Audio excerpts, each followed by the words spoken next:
Бяцхан хулгана ба нисэх мөрөөдөл. Бяцхан хулгана шувуу шиг өндөр нисхийг их хүсжээ. Тэрээр ширээн дээрээс үсэрч гин. Агаарт хөвж чадна гэж бодож байсан ч шалан дээр унжээ.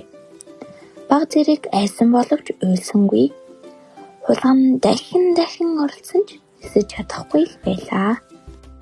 Тэгтэл нэгэн шувуу ирж бяцхан хулганд инээмсэглэн "Чи нисэхээр оролдож байна уу?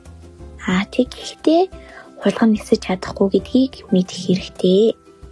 Чамд өөрийн гэсэн онцлог чадвар бий шүү" гэж хэлжээ.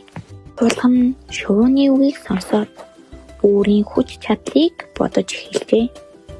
Тэрээр хурдангүй жижигхэн нөхөр рүү орох чадaltaй гэдгээ ойлгожээ. Тэр цагаас хойш хулгана нисэх гэж оролдохоон болж өөрийн давуу талыг ашиглан найз нөхөдтэйгөө хөгжилтэй, аз жаргалтай амьдрах болжээ.